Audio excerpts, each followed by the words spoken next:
Kesehatan Peduli Bangsa menyatakan keprihatinan yang mendalam dan menyatakan ini sebagai sebuah bencana kesehatan nasional.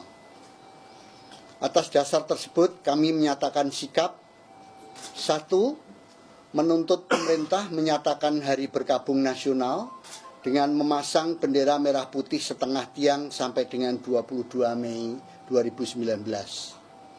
Yang kedua, juga menuntut kepada pemerintah membentuk suatu tim gabungan pencari fakta yang independen.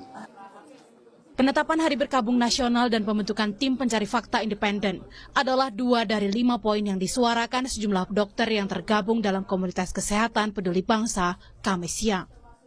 Komunitas dokter ini juga menuntut agar polisi mengeluarkan surat perintah otopsi kepada lebih dari 500 petugas yang meninggal dunia usai pemilu serentak 2019. Hingga 8 Mei lalu, tercatat sedikitnya 456 petugas PPS, 92 petugas Bawaslu, dan 25 orang polisi meninggal dunia, dan total petugas yang terlibat dalam pemilu serentak yang wafat menjadi 573 orang. Jumlah korban yang tak sedikit menimbulkan tanda tanya besar. Apa sebenarnya yang menyebabkan pesta demokrasi kali ini justru membawa banyak kabar duka? Bukan tugas yang ringan menjadi petugas KPPS. Dalam program Rosi, 2 petugas KPPS Pemilu 2019 berbagi kisah. Selain berjibaku secara fisik, menyiapkan teknis pemungutan suara, 5,6 juta petugas yang bekerja menjadi ujung tombak pemilu serentak 2019 ini juga harus berhadapan dengan tekanan mental.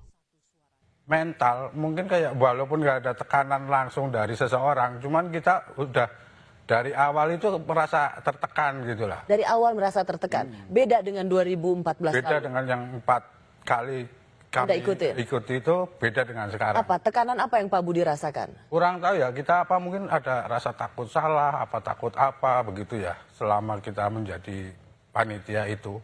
Jadi kayaknya harus hati-hati banget begitu.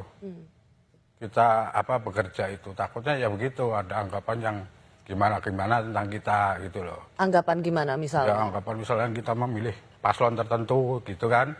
Makanya ya dalam ini mah istilahnya kita pengen bekerja secara jujur gitulah. Kita bekerja sesuai aturan dan perundang-undangan. Dan hasilnya pun bisa kita buktikan bahwa itu hasil yang sebenarnya seperti itu.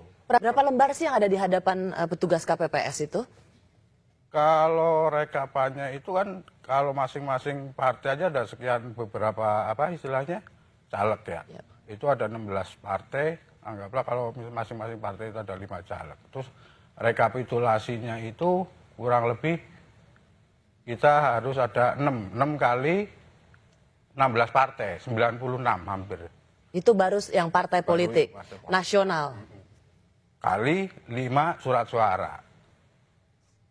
Bisa lah mungkin secara ini bisa dihitung sendiri. 96 kali 5 suara. Kali 5 suara. Iya, suara DPR RI, DPD. Dan itu harus ditulis satu persatu manual. Satu persatu manual. Wow. Iya. Ya karena kita kan kalau kita mau sistem komputer, kita kan harus punya file kalau mau ngisi begitu. Tapi kan kita nggak punya, udah dikasih lembarannya terpaksa kita manual nulisnya. Tugas KPPS makin berat karena minimnya pengetahuan teknis akan apa yang harus mereka lakukan saat bertugas menjaga suara rakyat. Memang ada BIMTEK dari KPU. Bimbingan teknis. Bimbingan teknis ya. Tapi saya sebagai ketua KPPS, kan anggota nggak banyak yang ikut tuh. Hanya ketua KPPS yang ikut. Tapi sebagai ketua KPPS saya tidak diberitahu. Misalnya ada berapa formulir sih sesungguhnya akan saya terima. Kalau ketua KPPS-nya aja nggak ngerti, apalagi anggotanya dong? Ya, artinya itu kita nggak pernah tahu. Nah, kemudian bagaimana cara mengisi formulir? Karena kan bagaimanapun juga ketua KPPS yang bertanggung jawab atas semua hal ya. Formulir C1 plano itu kalau mengisi bagaimana, kemudian kalau misalnya ada kesalahan apa yang harus kami lakukan, itu KPU ketika bimbingan teknis itu tidak pernah memberitahu bagaimana cara itu semua. Dan saya rasa lebih yang ditulis tangan itu lebih dari 90, karena saya aja ngitung ada 1.200 dokumen. Intinya saya sendiri sebagai ketua KPPS, saya tanda tangan 1.200 dokumen. Yang itu udah saya bisa hitung karena saya hafal tuh. Anda harus mendanda 1.200 lembar? Dokumen, ya, 1.200 dokumen. Surat suara dan undangan. Dan kemudian pada saat pemilihan, karena kita nggak tahu berapa banyak formulir, jadi ada formulir yang nggak ada. Rumitnya tugas para pahlawan demokrasi dan dampaknya terhadap kesehatan ini menuai kekhawatiran Arif Fahrial Syam, Dekan Fakultas Kedokteran Universitas Indonesia sejak pemilu sebelumnya.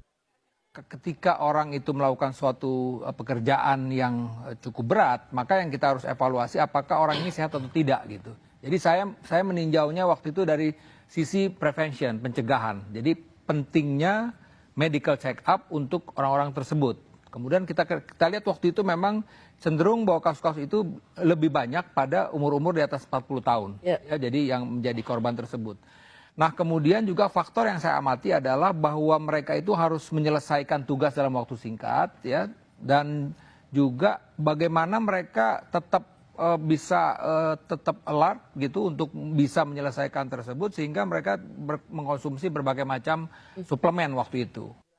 Dalih efisiensi dan biaya yang lebih murah untuk mencegah politik transaksional menjadi pencetus sistem pemilu serentak 2019 saat diuji materi Mahkamah Konstitusi tahun 2014 silam.